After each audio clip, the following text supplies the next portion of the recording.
All right, we have the panelists here from the Diversity Inclusion Panel on Sexual Harassment in Science, and I'm going to ask Robin Bell, AGU's president-elect, to introduce the panelists. Hi. Oops. We'll see if this is on. It's on? Okay. Thank you for telling me that. Thank you very much for coming, and because we think that AGU thinks this is such an important issue that's really not been talked about and really has been hindering the advancement of science, all sciences, and particularly earth and space science. So we just had this wonderful, well, way too short conversation, like way too short. Like everybody came up and said, why did you only have 1 hour? You needed at least 2 hours. But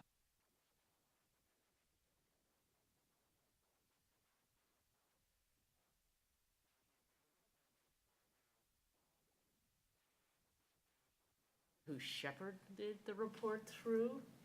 The committee wrote it, but she was the one who actually made them and kept them on track, made them work and kept them on track. And then we had Kate Clancy, who was one of those committee members, who was really, and is some of the very intellectual hub between much of what we talk about in our community in particular, given that her work is some of the very seminal work that shows the incredible impact of harassment in the field on women, and in some cases men too. And then we have Susan Webb, who is a member of the AGU board in her role as international secretary, and has very unique perspectives from running field programs, particularly in Africa. And Eric Riggs, who is associate dean and associate professor, associate everything, I guess, at Texas A&M in the College of Geosciences, where he researches on education and how we make decisions, and is really pushing the edges of how harassment really impacts our field, geosciences.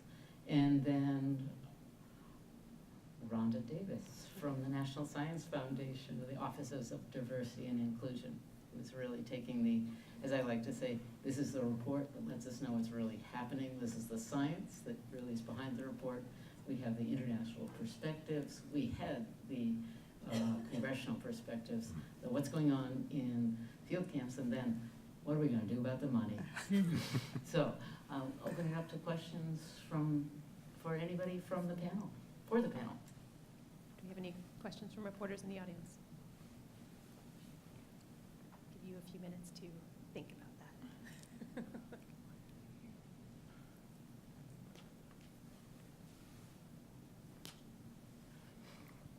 Please state your name and affiliation. I'm Andrea Thompson with Scientific American.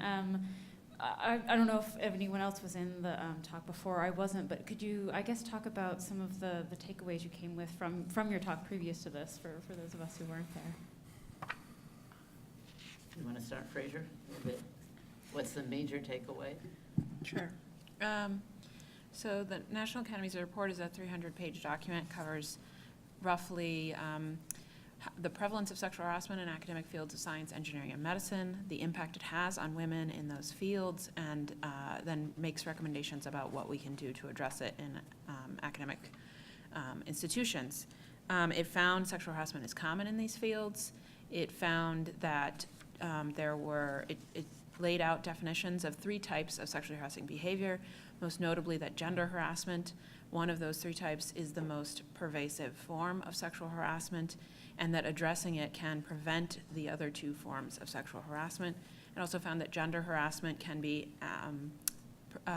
frequent or severe gender harassment can be as severe in terms of professional and mental and physical impacts as a single instance of sexual coercion. It made a series of recommendations for how to address things based on research that shows that it's the institution's organizational climate that portrays that it tolerates sexual harassment that is most likely to predict whether high rates of sexual harassment occur. The way an environment, the sort of 3 characteristics of an environment that conveys this tolerance are if it's perceived to be risky to come forward and report sexual harassment, you'll be retaliated against. If you perceive that you will not be taken seriously if you come forward with something, if it will be dismissed or a formal investigation will not be launched. And thirdly, if it's perceived that perpetrators escape sanctions. So it's based on that research about the climate that conveys a tolerance that the committee recommended a series of interventions. The sort of 4 top things the report recommends for institutions to pursue are to create diverse, inclusive, and respectful environments, to support targets who are experiencing this, to improve transparency and accountability, and to diffuse the power differential between advisors and trainees. And there's a lot more detail within those, obviously.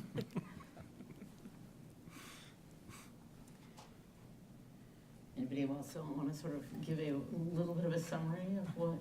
I would talk about the international one very briefly. The idea is that the framework has been set up for perhaps the gold standard of defining things and also defining how to address it. But internationally, that's not always the case. And the question of, giving a student an opportunity versus their safety really does have to be considered. And so it's very important to know what you're getting into with an international program, and especially with budgets being so tight, knowing what the results on the ground will be. And, one of the things I found was that students may not know they have, the right or the possibility of leaving. It's something that's very important that they be empowered to say, I feel unsafe, I'm getting out of here. And to me, that was an important message I learned recently. Okay. Sorry. Just one quick thing I'd add, just to follow up on in particular, some of Frazier's remarks is a little bit more of an example of what gender harassment really looks like. So we all have these ideas in the media that that sexual harassment is really sexual, and unwanted sexual advances and sexual coercion are what we think about. We think about Harvey Weinstein. We think about Brett Kavanaugh as a young man. We don't think about, for instance, Brett Kavanaugh as an adult, and the way that he perpetrated gender harassment against Senator Klobuchar in his testimony, right? The contempt that he showed for her in that moment, to me, is a really key example of gender harassment and what it means to show contempt for a woman in her place of work.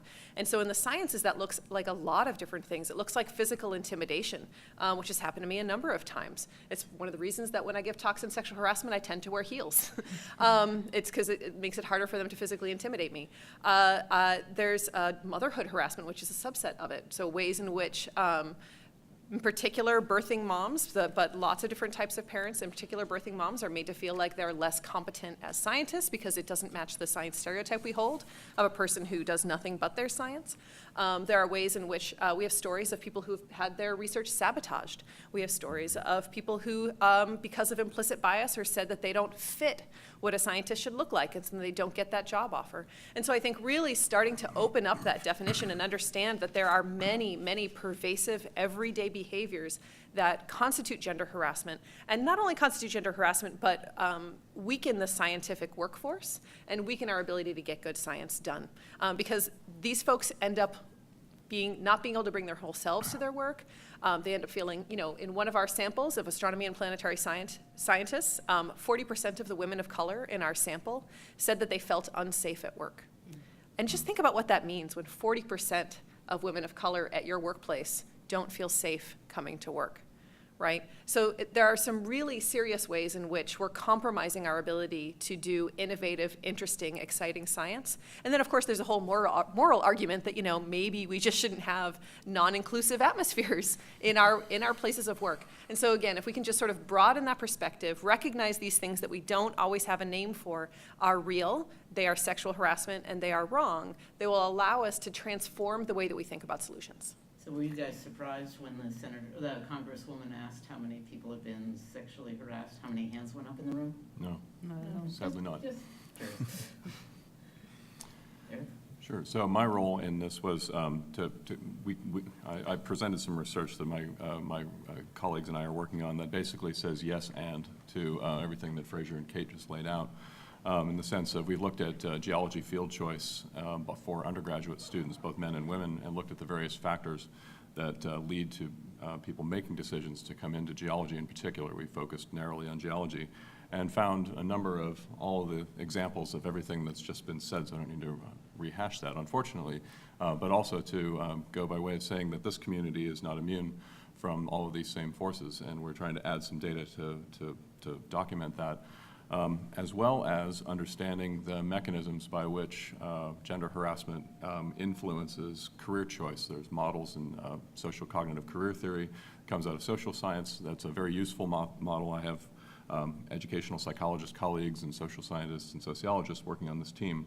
And we've looked at 6 research universities in the United States that are all fairly major public universities that have geology programs, and so we have a quantitative as well as a qualitative data set, interviews as well as surveys that show some of these forcings and factors. And it's starting to lead to also showing a very outsized influence of what happens in field environments. Geology is partially a field science. Most of geologic field training, it's a critical part of undergraduate experiences at most institutions, certainly in the United States.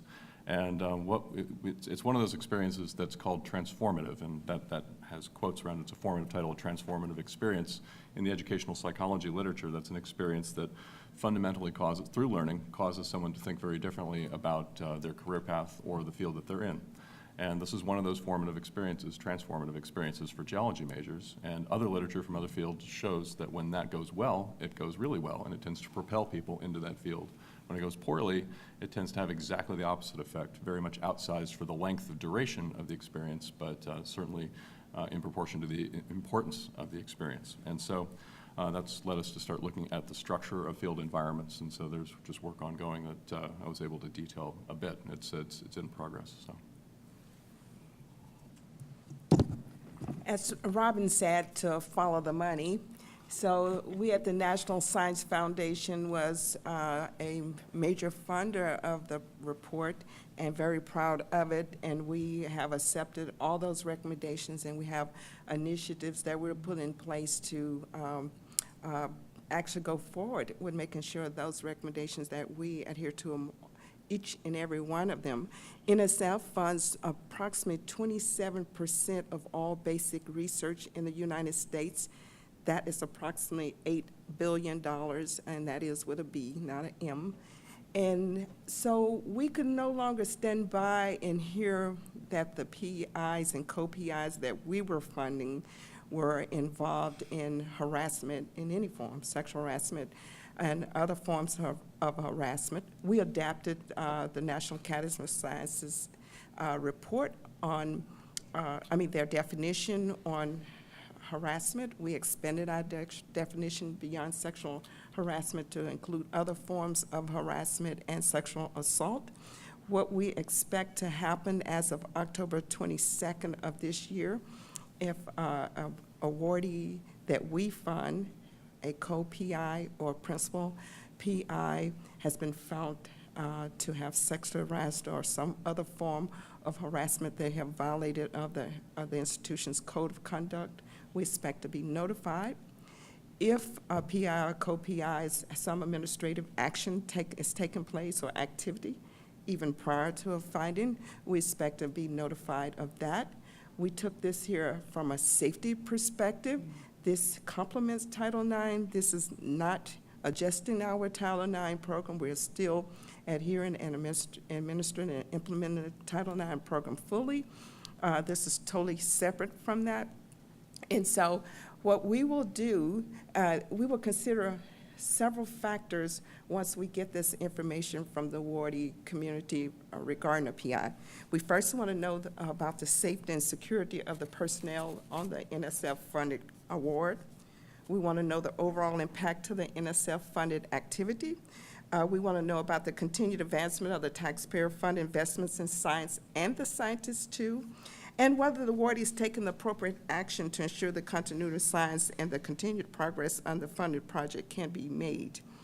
So we take this very serious, and this is just the beginning of the steps that we plan to take to be a major partner and on the forefront of this issue. And we plan to evaluate what we've done with our term and condition to make sure there's no intended harm that has taken place as a result of us taking these steps. And so that's what we talked about on the other side in a really fast, brief, quick manner. But we didn't give you much time to talk. That's okay. So, That's okay. And we have a website, nsf.gov/harassment, which has all the information there. We're constantly updating it. We're learning as we're out there, and we're not too proud to make changes right and pause and go in a different direction as soon as we know that something we're doing could be better improved. it's so interesting because you're actually saying your policy has teeth, right? Which is one of the in AGO a year ago when we defined scientific misconduct to include bullying and harassment. And that was one of the really questions was, were we serious about this? Yes. So I think it's important. I think it's really critical that all parts of the scientific enterprise embrace this attempt to make our community a better place to work. Absolutely. Because I think our science will be better. Absolutely. Back over to you. Questions from the audience?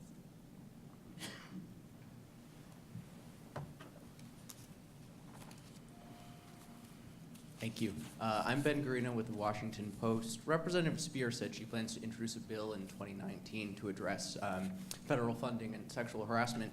From your perspective, what does a successful legislation look like? What can Congress address that policies that have been enacted at places like the NSF? Where can it go beyond that, or does it codify what's already in place? Thank you. Do you want to start? You want to go? No, I was Go gonna ahead. As a federal employee, we are not in a position to lobby legislation. We very happy to hear when anyone is engaged in this topic to try to eradicate sexual harassment in the scientific research community. And so there are several things going on. We have Title IX regulation. We have the term and condition that we are doing. Whatever legislation that they come out with, we believe it will be complementary because we think we all are engaged in this here from the right perspective and from the right knowledge that each of us bring to the table, and the research that has supported what the National Academies, which is the most comprehensive research out there right now. So we feel pretty good about that, and it's really hard for me to just speak on the legislation. But I think, Frazier, is there a recommendation in the report that addresses this? So this is in Chapter 7 of the report. Recommendation 11 is regarding legislative action. The committee made recommendations to consider new and additional legislation with the following goals. First, to better protect sexual harassment claimants from retaliation.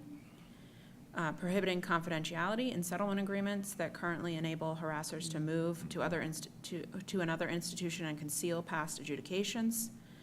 To ban mandatory arbitration clauses for discrimination claims. Allowing lawsuits to be filed against alleged harassers directly instead of or in addition to their academic employers.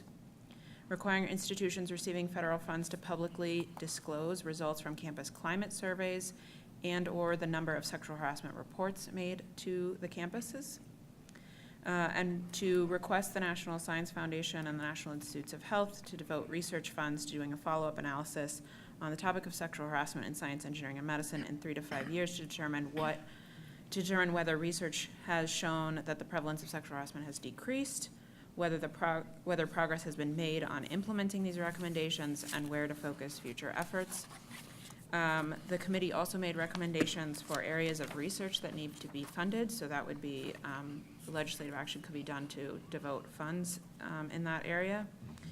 And those are in recommendation 14, but they're, A through L, so I'll stop. Just in terms of how that looks, there are some folks that are starting to are starting to enact some of the things that I think Frazier has identified here. I would also point out that in addition to Representative Spear's really great bill, and it was already great before I know she's planning on making some additional changes, but it was already pretty great as it was, is Representative Johnson also has introduced a bill that I think is worth paying attention to because it does have a lot of the explicit recommendations from a report in that existing bill. In terms of this question around confidentiality around some of these cases, Representative Spear and a report point both point out this issue of pass the harasser or pass the trash, right? That somebody gets accused, they maybe get in some trouble, but either way, they leave that institution and go on to some nice shiny new job where they get to potentially perpetrate against another whole group of people. And there are some folks that are now starting to pilot some ways of making that less opaque. So making it so that when you're applying to a new job, you actually have to fill out some kind of form waiving your right to keep those things private, and so therefore that allows you to ask that allows the university to ask the former employer, hey, is there anything in their HR record that we need to know about? So there are ways that people are already starting to do these things. The other thing that I would add that I think is complementary to what Frazier is saying is that we need to be thinking a little bit about how we can do a better job protecting our grant personnel. We have IACUC for protecting animals. We have IRB. These are different acronyms for different human subjects and animal subjects research boards that we think about, that we use within the university. We have IRB for human subjects, but we don't have any major requirements to indicate how we are going to actually protect fellow scientists. And so, in addition to the fact that there are some real consequences for taking money from or removing PIs who are harassers from some of these, from their funding, we also need to start to create mechanisms by which, in addition to filling out a form saying, I've done my IRB, I'm protecting my animal subjects, I have a code of conduct, and I have a clear reporting mechanism, and I have these culture change interventions that I'm doing, and I have to indicate those things in another form when I'm applying for grants. And so being able to make some of those changes, I think, would be really great. Further questions from the audience? Hi, my name is Sarah, and I'm with Columbia University's Earth Institute. So I was wondering if you could speak to any results or data that you collected that were found about the role of race, sexual orientation, and gender presentation and how harassment has been done, since I think a lot of times people think of this in a binary, it's men versus women, when it's actually just a myriad of factors. Thank you. So the Academy's report found that women of color will experience more harassment, whether it's racial, sexual, or more than likely a combination of the two that are intertwined and you cannot separate them. They'll experience more harassment than white women, men of color, or white men will.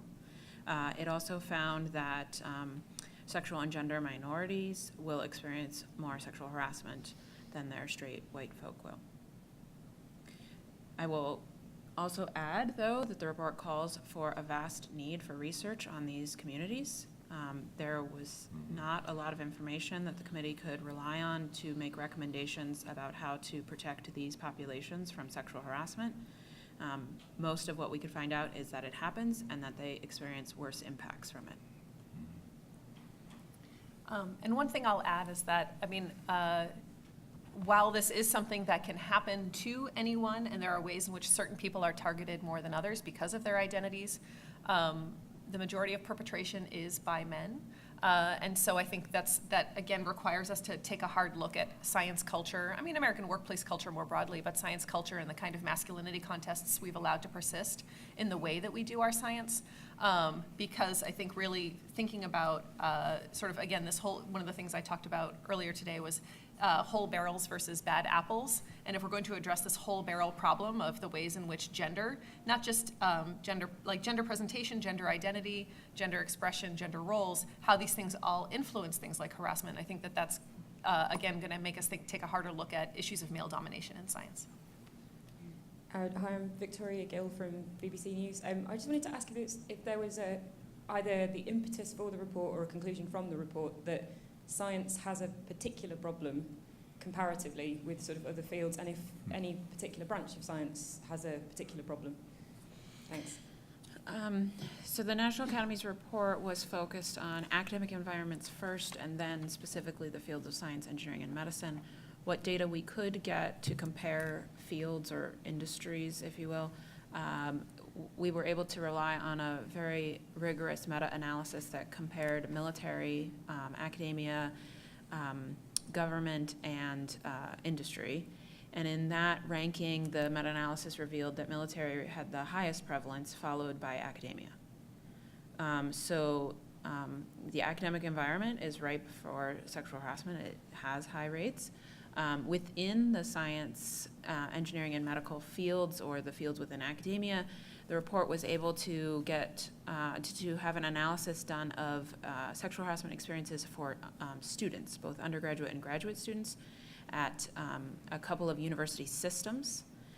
That data revealed, we were able to break it down by student major into 4 categories: medicine, engineering, science, and non-STEM. And it revealed high rates of sexual harassment, primarily gender harassment, in medicine, followed by engineering, and then science and non-STEM were about on par. The rates in medicine were about 40 to 50%, in engineering 25%, non-STEM and science were 20%. What I will add to that, though, is that there are many fields within the sciences and even within engineering and in medicine where you may see different rates of sexual harassment because some may be more male-dominated, and that can be because of overall numbers. It can be because there are more men in leadership, or it can be because the field or the work is considered atypical for women to do. That will create a male-dominated environment. So you'll see ranges within those fields of science is for male-dominatedness, and that's a high risk factor for sexual harassment. So you would expect to see different levels of sexual harassment within the sciences, but we could not get that data. What other reasons would you cite? It goes a bit beyond the empirical, but why do you think that that's the case, that science does, secondarily to the military, that science does have a sort of outstanding issue with this, I suppose? So I'll specify academia is second to the military. The research suggests that there may be something related to the strong hierarchical nature. That can be a risk factor for sexual harassment as well. It's not just that the hierarchy exists, but that questioning those higher in the hierarchy is seen as not allowed. So you'll see that in the military, clearly, and in the academic environment where there's very strong power dynamics between PIs or heads of departments and others, that can occur. So that may be one of the factors at play. So do you have something to add? Yeah, I just wanted to prompt perhaps the information about field work. You know, you were questioning about do any of the subtopics have worse problems, and I think there was a part of the report that addressed field work specifically, creating that dependency environment. You know, if you're alone in, a very remote place and your only person you can depend on for help is the person harassing you, it creates that environment. And I'm sure, yeah. Yeah, it rests a lot on research that Clancy and her colleagues have done on field research sites. It's an environment in which it's isolating, and so people do not feel that they have the resources to reach out or to protect themselves. You can find similar environments in engineering and in medicine, but there's been no specific research on those settings. Engineers go on internship opportunities, travel internationally as students to work on engineering projects. Those would be similar environments. In medicine, medical students often will go and train at another hospital center on their own without their cohort of students. So the same sort of dynamics can be at play. Okay, At the end of the day, if you have a historically male job, one that is considered, again, to sort of hit those 3 points of male domination, which academia does quite well, in terms of having more men in leadership, more men in general, and being a historically male job. You only have one, in the social science literature, you only need to hit one of those 3 criteria to be considered a male-dominated workplace, and academia manages to do all 3, as does the military, which is why we sort of see these sort of things more. And I think what comes with male domination is an acculturation around what we consider to be sort of male typical values. And that's why hierarchy is not a problem when you need to make a fast decision in like in surgery. You need hierarchy in order to save somebody's life. When you're conducting field work and you're dealing with a really sensitive specimen, you probably need hierarchy in order to respect that expertise, in order to make a really good decision about how to preserve that specimen. But you don't need it once you come home. You don't need it at the end of the day when everyone's just sitting around and eating their meal, right? So figuring out how to think about when hierarchy is justified instead of just keeping it there all the time. And again, related to sort of these male typical values or ways in which we've been acculturated to value those values over cooperation and inclusion is that in academia in general, and I think especially in the sciences, rigor is equated with hostility. If you're a jerk to someone, that means that you're a really good scientist, because that's how you ask the hard, when you ask the hard question, is a measure of your worth instead of a measure of your being a jerk. Can I add one more point? Yeah. Just to take a slightly different slice on this, putting my former administrator's hat back on. And so I was associate dean for 7 years for diversity and climate for a college of geosciences that has oceanography and all the way down through field geology, et cetera, all atmospheric science, the works. And to a person, all of the department heads or various division directors were very frustrated with this issue. Even under the best of intentions, it's very difficult to figure out, even for individual faculty running a field installation, how do you deal with reporting? How do you separate a harasser out from their victim in an isolated field environment? There are, on the university campus, under the best of circumstances, you have lots of means of reporting, you have lots of help.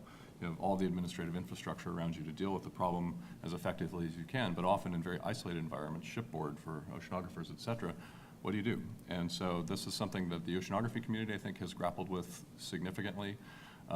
Astronomy has worked on this. I think geology is catching up. Meteorology has also got some, basic policy issues. And the problem is, though, is that there are not a lot of resources available, even to the best intentioned folks who want to make this better on site. So there are some, it's not an intractable problem, it's just difficult. And so progress is ongoing. We have further questions from the reporters in the audience.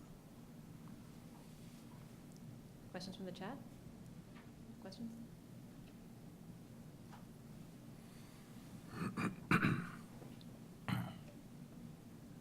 Hi. So my question is that if the institution does not succeed in any way, so say the perpetrator remains, the perpetrator is moved, the perpetrator is allowed to exist even with a body of victims and there's substantial evidence, then is a public outing of that perpetrator the only reasonable expectation for change? I mean, unfortunately, I think we've seen that happen a number of times now, is that, we've created this situation with reporting where the entire burden of solving this problem falls on victims. So the person who's been the most harmed is the one who somehow then has to muster up the will and the resources and the ability to go to an institution, be re-traumatized, potentially have to engage with the person, with their perpetrator, and go through this entire experience all over again, right? It's an incredibly harmful, even in the best of circumstances, it's an incredibly harmful and difficult thing. And we, instead of taking responsibility for the situation, we just keep doing this to victims. We just keep saying, it's your job to fix it, and the only way we're gonna do anything is if you report. If we could just, and so it's understandable then that when victims go through that process and are deeply dissatisfied, and that's what certainly my research and the research of many others have shown, is that those rare times victims do come forward, they are deeply dissatisfied with the process, re-traumatized, and usually because they're retaliated against, things actually get worse for them. It's completely understandable that they will then decide their only recourse is to go public at great personal and professional cost. And I would like us to try to figure out how we can switch that narrative so that instead of the responsibility being on all of these individual victims deciding to ruin their lives and ruin their careers, that we decide to intervene earlier. If gender harassment, right, is the most pervasive form of sexual harassment, and if gender harassment has been, if a climate of gender harassment has been shown to increase perpetration of these other sort of seemingly more severe forms of harassment, then gender harassment is what we actually need to address. And so the kinds of prevention mechanisms that will address gender harassment are very different than the kinds of, after the fact solutions that reporting of coercive behavior is going to lead us to do. And so that's what I would like us to move towards, right? Is how can we create more bystander intervention? How can we create greater awareness of gender harassment? How can we embolden people to intervene? And how can we get people to do a better job navigating power? One of the things I give talks on this a couple times a week.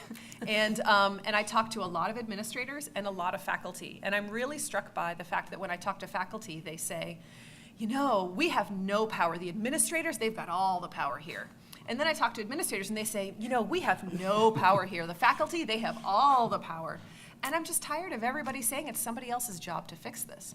So if we can start to take personal responsibility and then obviously use that in a collective way to motivate change from the bottom up, and we have some real leadership in administration who are willing to listen, then we're going to actually get to some of this, then we're going to actually be able to enact some of the recommendations that we have in this report.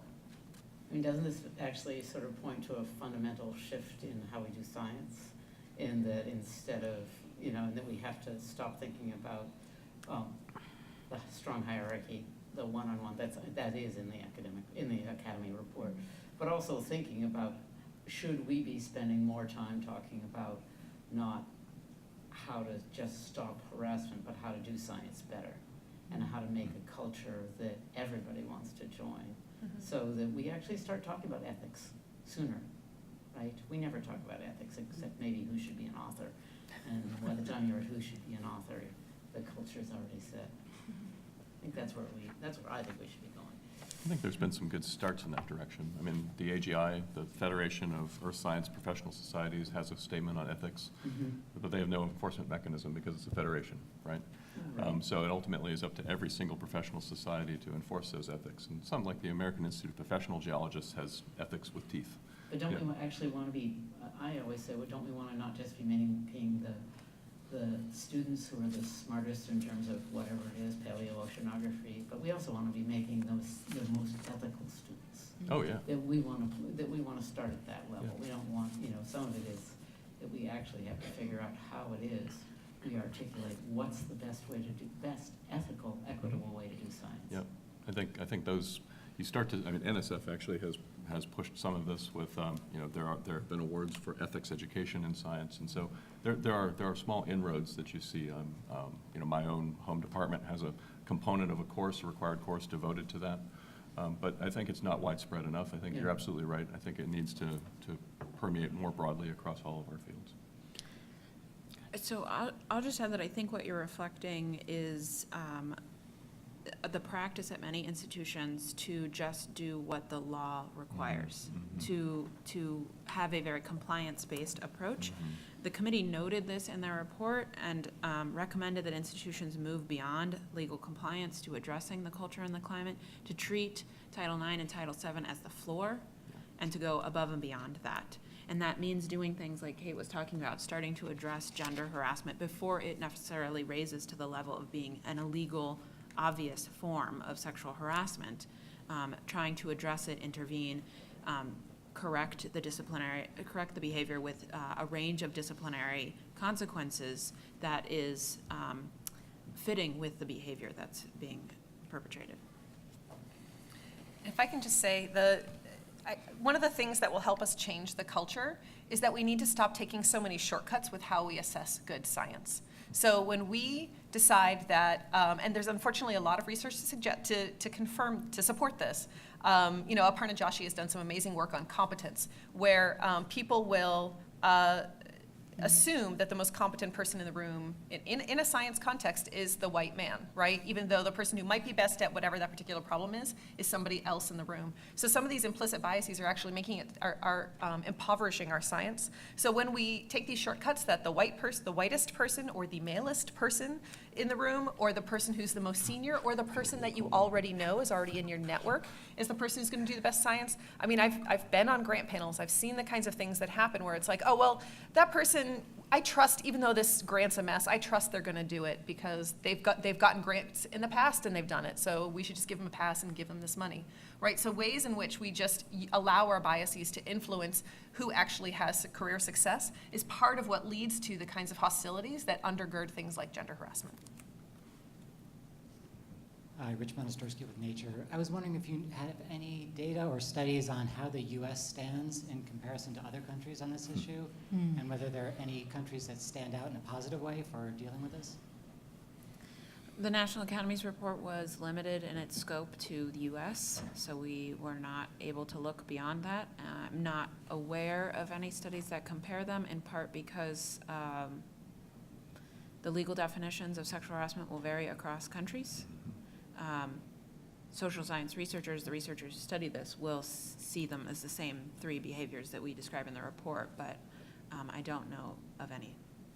Yeah, and I think internationally it's, there's work in Europe, obviously, but, in other countries we're so far behind in terms of just even collecting data. And it's really worthwhile to do it, and I think we can, but again, it's a resource-based thing.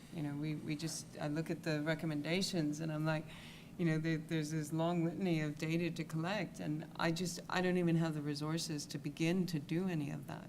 So it becomes a burden mostly on women to actually implement some of these recommendations and try to collect these data because nobody else is going to do it. So I think, there are some studies internationally, and there is some progress, but it varies tremendously by region. I'm most familiar with Africa, but, in South Africa specifically, and it's an interesting. There's very different approaches. We don't have Title IX. We have very different reporting things. So it's very interesting how that changes the culture of how we report and how we deal with it, and it's open for research. I think it would be really rich. I will say that there's no reason you couldn't do research internationally. The way you do rigorous climate surveys to measure the prevalence of sexual harassment is to ask behavior-based questions. You ask them what behaviors these people experience. You do not ask them whether or not they experience sexual harassment. So you can ask those behaviors in any international setting, and you would be able to map that to the definition of sexual harassment. My anecdotal line is that I've always said that my science has taken me to all 7 continents, and I still find that this is actually the only place I really would want to be a woman in science. Sorry, Sue. At this point, is that everything from going to a meeting where I've been emailing with somebody and getting to the meeting and introducing myself to them, and they go, "Oh, how remarkable is there's 2 people at your institution with the name Robin Bell." I.e., I couldn't possibly have been the one emailing him about the technical material that I've been emailing him about. So there must be somebody else he was communicating with. That's how I put Elizabeth on my email tag, so they know that I'm not.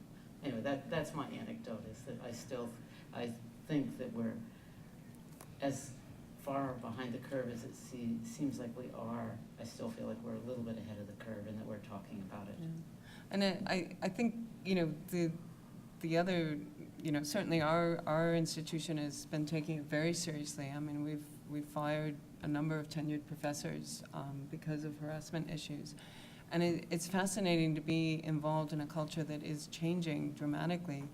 2 of our students recently developed an app for anonymous reporting, which I found fascinating. That's one of the things that's come out over and over.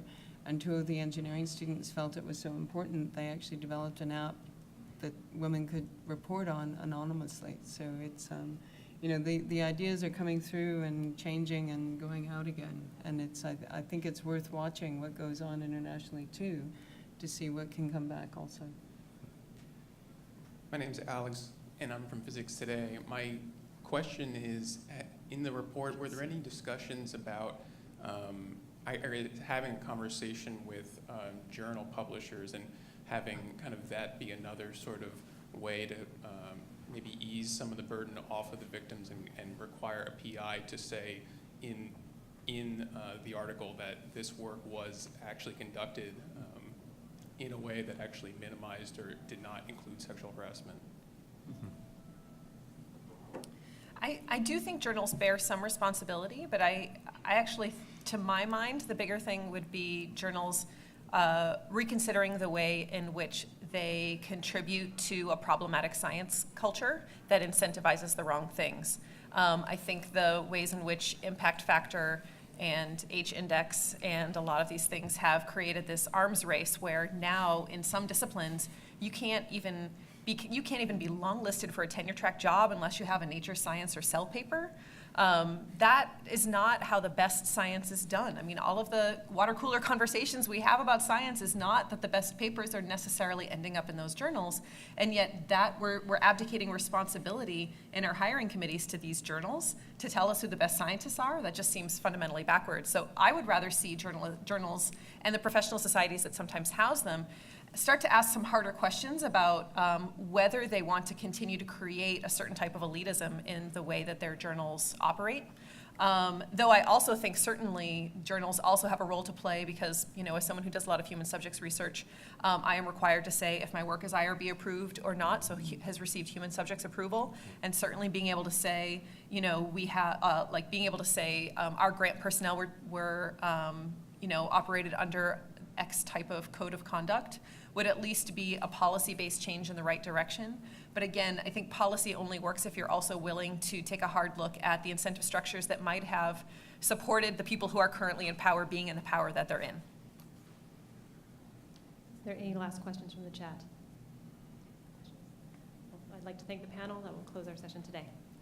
Thank you.